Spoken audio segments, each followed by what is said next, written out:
Pre plan controversy आधी से ज्यादा थी। मैं किसी किसी पॉडकास्ट में कभी कुछ बोलती थी, कभी कुछ बोलती थी, फिर मैं कहती थी कि मैंने तो कुछ नहीं किया, मैंने तो कोई प्रूफ नहीं दिखाया। तो उसका क्या मतलब हुआ? प्री प्लान भी तो हो सकता है ना, वो कि मुझे पीछे से कोई ऑर्डर मिलता हो कि अब ये बोलना है, ये बोलना है, या ऐसा ऐसा। सारा प्री प्लान था। हर इंसान किसी ना किसी चीज का लालची होता है। मैं चलो ये कह देती हूँ कि मैं थोड़ा सा फेम की लालच में आ गई थी। अगर मुझे फेम की लालच थी तो किसी और को विक्टिम भी तो बनना था ना। पैसे भी मिले उधर से। फेम मिला है, फेम से भी पैसे आते हैं, पॉजिटिव हो या नेगेटिव। फेम रजब भट्ट की करीबी दोस्त की ऑडियो लीक हो गई। वो तो सारा प्री प्लान ड्रामा था। रजब भट्ट को बदनाम करने वाले आज खुद ही फट पड़े।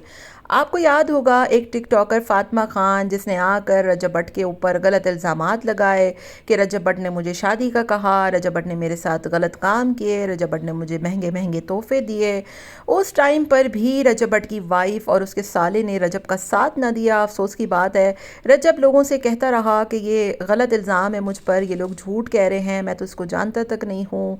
और जिसके साथ रजब भट्ट का ताल्लुक़ था उसको भी आकर एक्सेप्ट किया, ईमान से माफ़ी मांगी। लेकिन अफसोस के उस वक्त रजब भट्ट का साथ किसी ने नहीं दिया। आज वही बंदी फातिमा खान नामी टिकटॉकर कहती हैं कि मैंने तो ये सारा कुछ फेम के लिए किया था, प्री प्लान कंट्रोवर्सी थी, मुझे मशहूर होना था, पैसा कमाना था, और आज मैं बहुत मशहूर हो गई हूँ, चाहे वो गलत तरीके से हुई या सही तरीके से, लेकिन लोग अब मुझे देखते हैं। तो रजब भट्ट वाली पूरी कंट्रोवर्सी ड्रामा निकली, लेकिन सिर्फ फातिमा की तरफ से।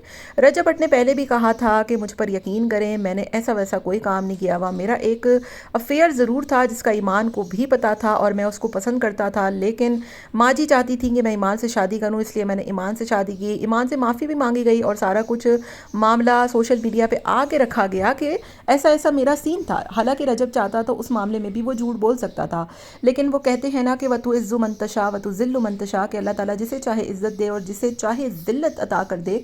तो वही वाली बात हुई कि रजब भट्ट की जो दोस्त जो ख़ुद को प्रिटेंड करती थी फातिमा खान, जिन्होंने जो आयशा जट नामी लड़की थी उसके साथ मिलकर भी सलमान के ख़िलाफ़ बहुत जहर उगला, रजब के ख़िलाफ़ एलिगेशंस लगाए और कहा कि मैं तो आयशा जट के साथ हूँ। आज वो बंदी खुद आकर अपनी लाइव में कहती है कि ये सारा कुछ ड्रामा था, प्री प्लान था, मैं तो रजब को जानती भी नहीं, ना रजब मुझे जानता, मैंने सिर्फ ये सब ड्रामा किया था ताकि मैं फ़ेमस हो जाऊँ और सोशल मीडिया पे 4 लोग मुझे जाने, ताकि मुझे भी पैसा मिले, क्योंकि फ़ेम होने की जो भूख होती है ना वो बहुत होती है।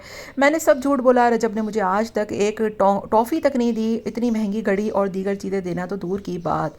अब वो सारे लोग कहाँ हैं जो रजब भट्ट के किरदार पर इल्ज़ाम लगाते थे, रजब भट्ट के हवाले से गंदी बातें करते थे, रजब भट्ट के ऊपर बुरा भला अला भला कहते थे। अभी बीच में एक और खातून आई थी लारेब मलिक नामी लड़की, जिन्होंने एक मैसेज को लेकर बिग फ़ैन मैम इतना तमाशा बनाया रजब भट्ट का, और जब रजब भट्ट लाइव आए और उसकी असलियत बताई तो वो मोहतरमा बिल्कुल ही गायब हो गई।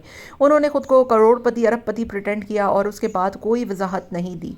देखें, जब आप फेमस होते हैं तो आपके ऊपर बहुत से एलिगेशंस भी लोग लगाते हैं, लेकिन बात यह है कि जब आपकी फैमिली आपके ख़िलाफ़ हो जाए तो फिर मसले बहुत ज़्यादा हो जाते हैं। हाँ, अगर आपकी फैमिली आपके साथ है, उनको पता है कि आप क्या हो, तो फिर आपके लिए कोई भी इशू बना ही नहीं सकता। आपका क्या ख्याल है?